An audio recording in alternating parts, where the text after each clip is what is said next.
Vamos lá, irmãos? Glória a Deus. Vamos ler todo o capítulo que nós estamos lendo, até chegarmos no verso de número 6 e o verso de número 7, é o que nós estamos estudando. 1 Pedro, capítulo 1, verso 1.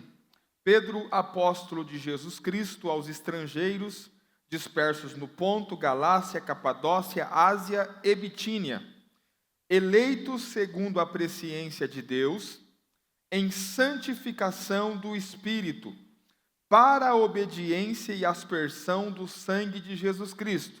Graça e paz vos sejam multiplicados. Bendito seja o Deus e Pai de nosso Senhor Jesus Cristo, que, segundo a sua grande misericórdia, nos gerou de novo para uma viva esperança, pela ressurreição de Jesus Cristo dentre os mortos, para uma herança incorruptível, incontaminável e que não se pode murchar, guardada nos céus para vós, que mediante a fé estáis guardados no poder de Deus para a salvação, já prestes para se revelar no último tempo. Verso 6, é o que nós estamos falando. Em que vós grandemente vos alegrais, vocês se alegram grandemente nessa salvação, ainda que agora importa, sendo necessário, que estejais por um pouco contristados com várias tentações. Para quê? Para que a prova da vossa fé, muito mais preciosa do que o ouro que perece e é provado pelo fogo, se ache em louvor, honra, glória na revelação de Jesus Cristo, a qual, não o havendo visto, há mais, no qual, não o vendo agora, mas crendo, vos alegrais com gozo indescritível e glorioso, alcançando o fim da vossa fé, a salvação das vossas almas. Amém, irmãos? Eu falei domingo passado, e eu ainda quero continuar falando sobre esse assunto, nesses últimos 4 versículos que nós lemos aqui, a partir do verso de número 6, sobre a necessidade da provação, e de como Deus usa a provação para nos moldar, para nos melhorar. De fato, a provação é algo essencial quando nós falamos de vida cristã.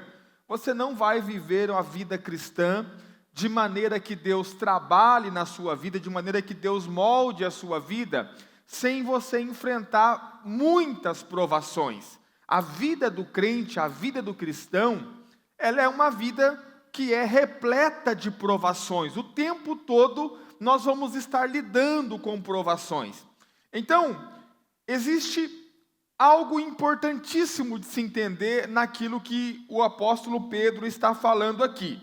Ele diz que existe um misto de sentimento. Qual que é o misto de sentimento?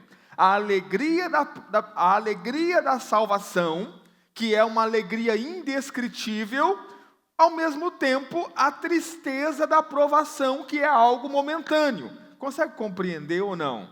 Ou seja, no longo prazo, olhando para aquilo que nós vamos receber lá na frente, eu estou muito alegre, tá? Mas como é que está a sua situação agora? A minha situação agora não está boa. Por causa da circunstância, eu estou triste momentaneamente. Quantos estão aí? Preste atenção. O que é que não pode acontecer nunca? Inverter. Quantos estão aí? Não entendi, pastor. Preste atenção. Vou explicar de novo para você. Olha para mim. O irmão já pode vir para o culto, amém, irmão? Já começou o culto. Olha lá. Nós temos uma alegria eterna. Porque a nossa alegria é causada por algo eterno, algo que não muda, que não murcha, algo que não se perde. A nossa alegria é a alegria da salvação. Isso é uma alegria eterna, constante. Então, o crente, ele vai estar feliz, alegre com a salvação o tempo todo. Os irmãos estão aí?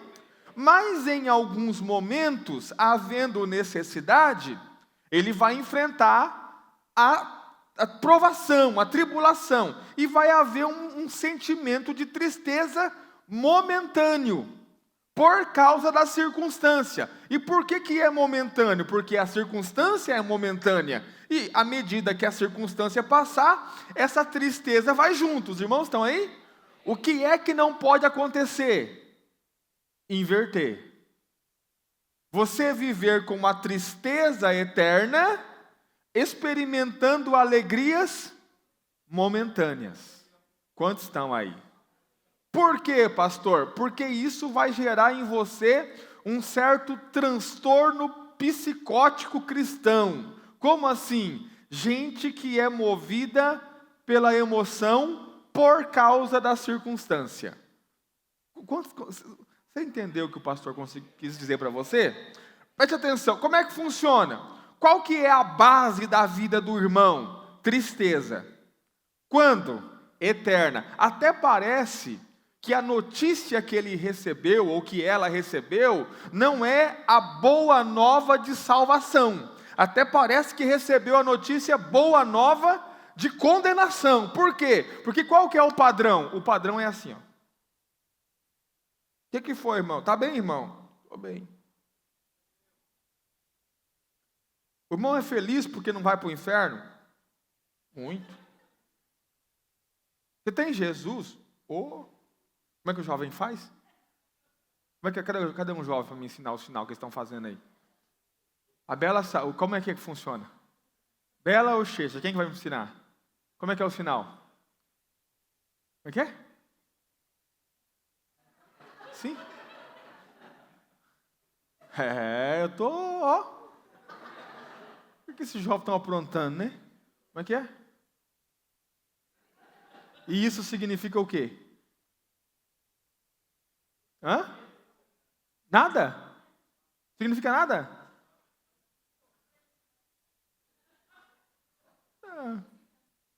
Tá feliz com Jesus, irmão?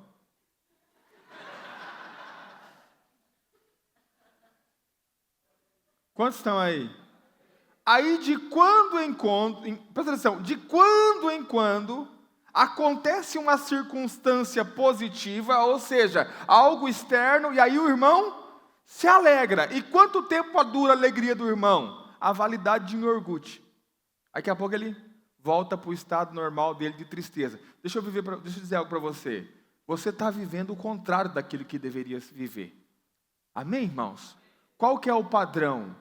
Nós temos uma alegria eterna. Por que a alegria é eterna? Porque a salvação é eterna. Então, o tempo todo eu estou... Presta atenção. Ontem eu mandei no grupo de líderes um videozinho, irmão, que mexeu muito comigo aquilo lá. Um cara, lá no... sei lá por onde que ele mora, tem neve, e ele não tem os braços. Não tem os dois braços. E ele estava cortando lenha com um machado no queixo. E pensa numa habilidade para cortar a lenha com o queixo, irmão. Ele gira o machado assim no queixo e ficava cortando a lenha, sem os braços. E foi bem no momento que eu estava lá no sofá, né? E assim a minha esposa tinha saído para ir lá com as irmãs fazer uma confraternização com as irmãs. E eu estava ali triste, e dor de garganta, dor de ouvido, e angustiado. Eu falei, gente, que coisa ruim, né? E ali naquela tristeza, e de repente eu coloquei aquele vídeo ali, e aí eu vi aquele vídeo, e eu disse assim, gente, eu deveria estar saltando de alegria. Mas por que você deveria estar saltando? O que aconteceu que você deveria estar saltando de alegria? Eu tenho os dois braços. Tem gente que não tem os dois braços. Você consegue entender? Você tem perna, você levanta, você anda, você enxerga, você ouve. Você consegue compreender, irmãos? O problema é que às vezes nós estamos vivendo a vida invertido. O que é a vida invertido? É justamente você viver a vida inteira triste, encontrando motivos para dar manutenção à sua tristeza eterna, e de quando em quando é que você vive um momento de alegria. Preste atenção, o crente deve viver eternamente feliz. O que o apóstolo Paulo diz? Ele diz assim, ó, alegrai-vos no Senhor. Aí ele repete: outra vez vos digo, alegrai-vos no Senhor. Por que você acha que ele precisou repetir? Quando é que você fala uma coisa e na sequência você repete e fala de novo? Porque aquilo é importantíssimo. Consegue compreender, irmãos? O pastor Christian pregou aqui há um tempo atrás, não sei se os irmãos estão lembrados, eu nunca esqueço essa pregação, eu vou viver a minha vida inteira, não vou esquecer. Ele pregou sobre a importância da alegria. Quantos se lembram? Num domingo, ele veio, o único domingo que ele veio aqui, e ele pregou sobre a importância da alegria. Por quê? Porque a alegria do Senhor é a nossa força. Consegue compreender? Quando nós falamos em alegria, quando nós falamos em felicidade, em alegria, nós estamos falando em ânimo, nós estamos falando em excelência, nós estamos falando em compromisso, nós estamos falando em responsabilidade. Por quê, pastor? Porque tudo que você é alegre, feliz para fazer, você faz com ânimo. Quantos estão aí? Olha para mim. Comece a prestar atenção no que você faz. Aquilo que você faz sem alegria e aquilo que você faz com alegria. Tem umas irmãs ontem mesmo, que eu acho que elas viraram adolescente de novo. Porque elas estavam tão empolgadas com o negócio de lá jogar vôlei, futebol, será que elas foram jogar lá? Que, irmãos, uma irmã mandou uma mensagem assim, ó, eram as 7 da manhã, pastora, não dá para a gente ir mais cedo? Estava marcado para as 3 horas da tarde. A irmã estava mandando mensagem 7 da manhã, querendo ir para o negócio. Por quê? Alegria. Tudo aquilo que você faz com alegria, você tem ânimo, disposição. Quantos conseguem compreender? Se é algo que você não tem alegria, você não vai querer ir 3 horas, você vai querer chegar atrasado. Quantos estão aí? A alegria é a essência da força. Quantos conseguem compreender isso? Tudo que você faz feliz, você faz com ânimo. Por isso, irmãos, que as pessoas vão dizer que você deveria trabalhar com aquilo que você gosta, com aquilo que você ama, com aquilo que você é alegre, tem prazer em fazer, e de fato você nunca trabalharia na vida, porque você não está, de fato, o trabalho ele tem um sinônimo de coisa pesada, mas quando você trabalha com o que você ama, você conseguiu unir as duas coisas, ou seja, você vai ter ânimos, você vai ter alegria. Quantos conseguem compreender? O que eu estou querendo te dizer? Se a base da sua vida é a tristeza, tem algo errado. Diga assim, por quê? Porque você não tem motivos para estar triste. Não permanentemente. Consegue compreender? Ah, pastor, mas eu nunca vou ter... Não, você vai ter motivos para ficar triste. Momentaneamente, por causa das circunstâncias. Mas as circunstâncias passam. E junto com as circunstâncias que passam, a tristeza também tem que passar. Pastor, eu estou vivendo o tempo todo triste. Então qual é o problema? Você precisa renovar sua mente. Você está precisando renovar a mente. Por quê? Porque o diabo conseguiu convencer você de coisas que não são verdade. Os irmãos estão aí, irmãos? Preste atenção. Nós temos vida. Nós temos a vida eterna. Você não vai para o inferno mais. Você consegue compreender? Eu estava falando sobre isso com a minha esposa ontem. Para nós, os crentes, irmãos, o nosso futuro não é uma questão mais se vai dar certo ou se não vai dar certo. É só uma questão de tempo. Qual que é o fim de todo aquele que crê em Cristo? Ser igual a Jesus, o Filho de Deus. A Bíblia diz que nós seremos conformados a Ele, vamos ter a mesma forma dele. Ou seja, pensa você, compreendendo realmente que você será igual a Cristo, e não o Cristo encarnado que teve na terra, o Cristo glorificado que está no céu. Então, qual que é o seu futuro? Você ser igual a Cristo. Você tem motivo para viver triste mesmo? Sabe, você tem motivo para ficar triste? Ontem alguns irmãos compartilharam um vídeo lá no Facebook, sei lá onde foi. Esse vídeo ontem rodou o mundo todo. De uma cena lá que o policial aborda um entregador de alguma coisa, de comida lá, com aquelas caixas nas costas, né? A cena armada ali, dá para se perceber que é uma montagem, mas uma montagem que traz uma mensagem.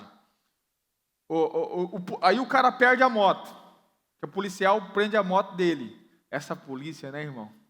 Prendendo a moto dos caras só porque não paga os documentos. Aí ele larga para lá, ele está indo entregar a pizza, a comida, tem um cara lavando o carro, dá um banho nele de água suja. Perdeu a moto, deu 2 passos, levou um banho de água suja.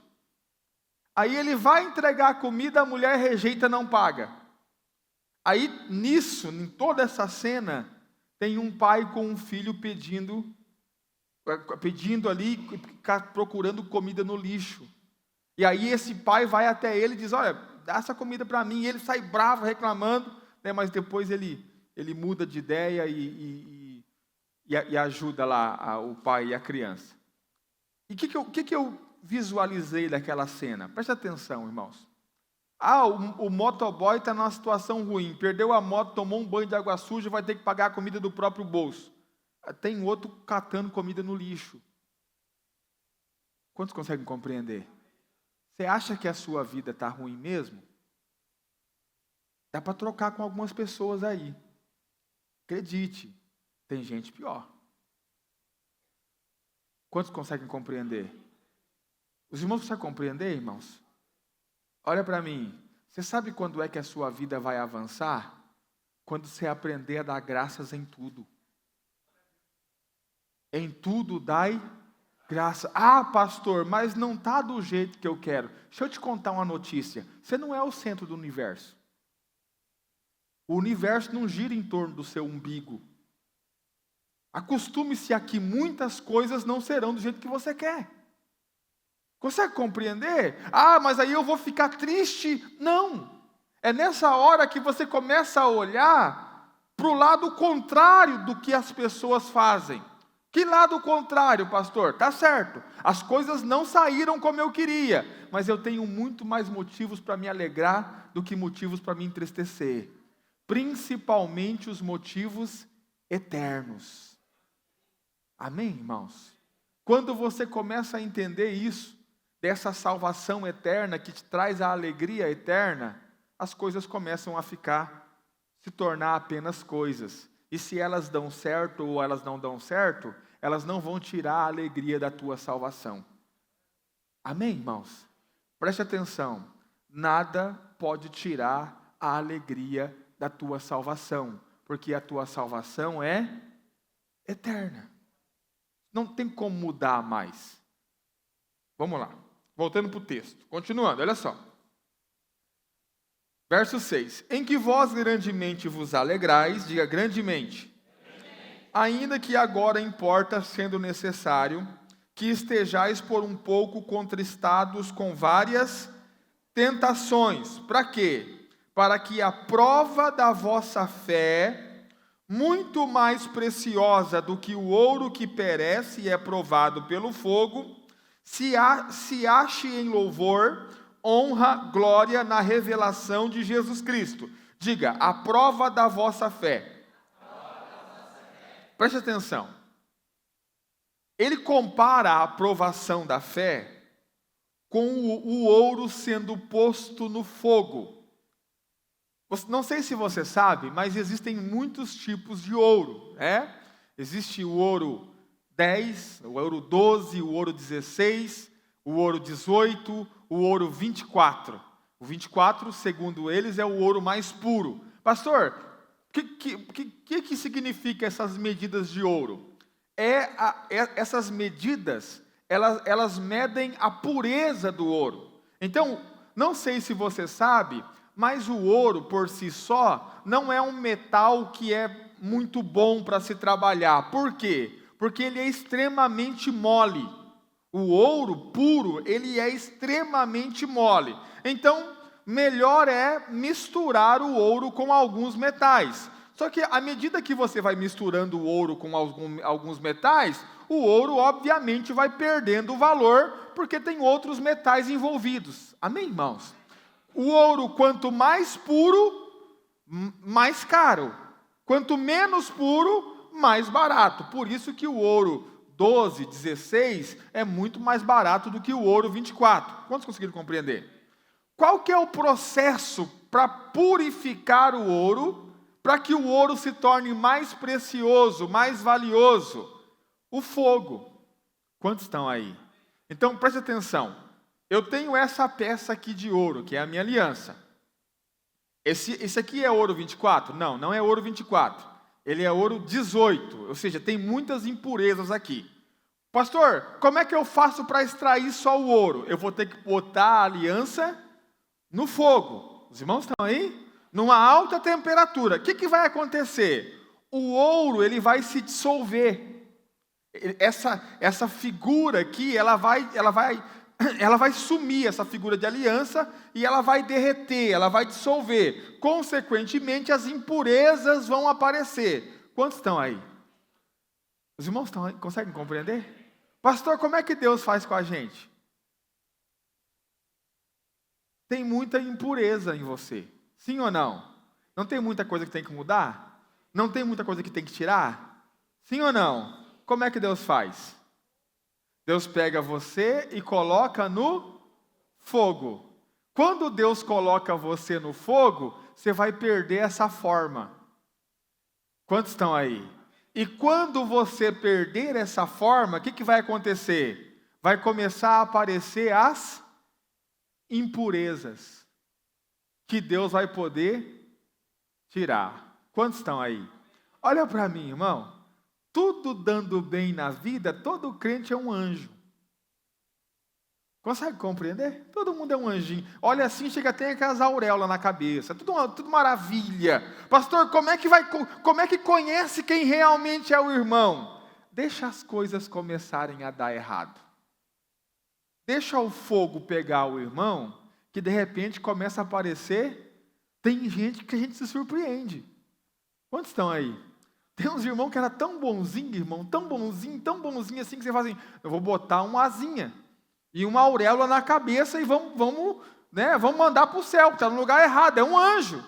Aí, de repente, algo começa a dar errado, a vida começa a dar errado, o fogo de Deus que prova a fé vem, e nesse momento as impurezas começam a ser mostradas. Quantos estão aí?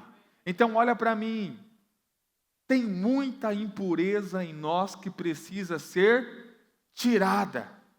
Tem muita coisa em você que Deus tem que arrancar. E deixa eu dizer para você, tem coisas em você que Deus precisa tirar que nem você sabe que existe. Consegue compreender? Frequentemente eu sou surpreendido com isso. Porque Deus, no meio da provação, faz aparecer coisas em minha vida que eu pensei que não existissem. Quantos estão aí? Mas só aparece na hora da aprovação. Outro dia, irmão, eu estava com o carro indo, né? E aí eu fui entrar na marginal, tinha um carro que vinha lá longe, lá atrás, dava tempo de entrar tranquilamente. Mas era provável que o cara deveria estar vindo a uns 150 por hora na marginal. Muito rápido. E eu entrei e acabou que ele teve que frear. E aí ele buzinou. Pá, pá, pá. Mas pensa, umas 4 buzinadas daquelas bem altas mesmo. Ah, irmão, quando eu vi, eu estava com a mão assim para fora. Quase, irmão. Quase. Aí, assim, ó, eu falei, Deus, não pequei porque o dedo não levantou. Mas a mão eu coloquei para fora. Aí depois eu fiquei assim. Mas, irmão, assim, foi muito no impulso, não foi algo planejado. Eu já ia. Aí eu falei, Senhor, não levantei o dedo. Ireis, mas não pequei. Levante a mão, mas não levante o dedo. Aí que é isso? O que eu estou fazendo? Aí Deus disse assim, tá vendo? Estava aí. Você não sabia. Aí fui orar a Deus, Senhor, Guarda o meu coração. Tira de mim isso. Que nervosismo é esse? De onde veio isso? Ou seja, para que Deus mostre as impurezas que estão em mim, que às vezes nem eu sei que estão, só tem uma forma, irmãos. Se Ele trazer o fogo da provação, que vai mostrar onde estão as impurezas, então, que Ele pode tirar. Quantos estão aí? Presta atenção. Existe um ditado no mundo que diz que você não conhece alguém enquanto você não caminhar e realmente precisar dessa pessoa. O ditado diz também que nós conhecemos os amigos na hora que nós precisamos. Eu vou dizer para você que você não conhece um crente até ele ser provado. Consegue entender? Você não conhece um crente enquanto está tudo bem com ele. Você não conhece um crente enquanto as coisas vão bem. Você conhece quem é quem quando as coisas dão errado. Porque aí é que nós mostramos quem nós somos. Aí é que de fato aparece aquelas impurezas que nós achamos que não existia, mas que existe. Estão aí. Quantos estão aí? Então o que Deus vai fazer? Verso 7. Para que a prova da vossa fé, muito mais preciosa do que o ouro que perece e é provado pelo fogo. O que o apóstolo está dizendo? A provação da sua fé é mais importante que a provação do ouro no fogo. Amém, irmãos? Quantos estão aí? Aí você começa a fazer aquela oração assim, ó. Senhor, me transforma. Eu não quero mais ser igual. Aí Deus diz, Você sabe o que Deus está entendendo nessa hora, né? Bom, para mudar você, eu vou ter que mostrar para você o que não presta e está aí. E como é que Deus vai fazer isso? Aí Deus começa a armar as circunstâncias. Quantos estão aí? Você acha que você é crente humilde, simples, sou tão simples de coração. Aí Deus coloca para liderar você aquela pessoa bem enjoada. Aí você vai orar a Deus, Senhor, por que o Senhor me deu esse líder? Filho, você pediu para mim te transformar. Esqueceu? Senhor, por que o Senhor me deu esse patrão? Está esquecido da sua oração e da canção que você cantou para mim? Eu não quero mais ser igual, eu não quero mais ser assim. Não quer? Deixa que eu te mudo. Quantos estão aí? E a mudança, a transformação de Deus na nossa vida, ela vem justamente através do sofrimento das circunstâncias.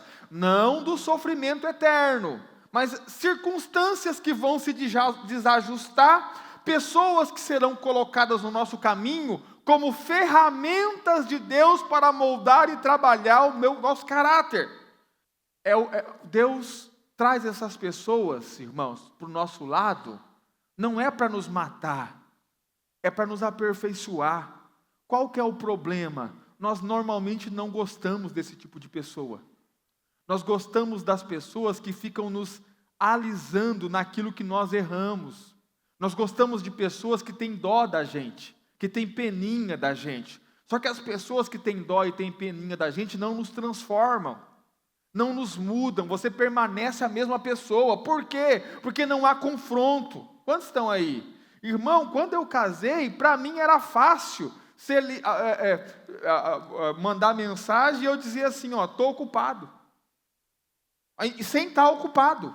Eu não quero falar com o irmão, estou ocupado. Isso acabou na minha vida. Por quê? Porque não dá mais. E se eu fazer isso, se eu mentir na mensagem e ela pegar, eu estou enrolado, porque ela vai falar o dia todo. E ela já começa por aqui, você é pastor, hein? Aí piora tudo, entendeu? Que tipo de homem de Deus que é esse? E aí começa, irmão. Então eu já prefiro. O que Deus fez? Deus me mudou. Como? Colocou uma pessoa abençoada do meu lado que me confronta o tempo todo. A minha esposa me confronta o tempo todo. Graças a Deus pela vida dela.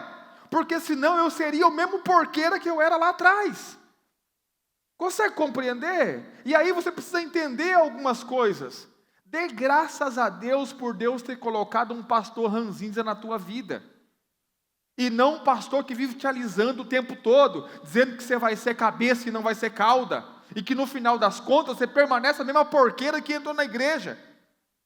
Consegue compreender? Dê graças a Deus pelo patrão, pelo encarregado chato que pega no seu pé e que faz você produzir e que faz você melhorar. Porque são essas ferramentas que Deus tem usado para nos moldar. Amém, irmãos? Quantos estão aí? Existe uma frase muito usada no meio dos negócios, né, no mundo corporativo, que é uma mentira para a maioria das pessoas. Diz assim, eu gosto daqueles que me criticam, porque os que me criticam é os que querem meu bem e me mudam. Eu não gosto daqueles que ficam me bajulando. Mentira, todo mundo gosta de quem bajula.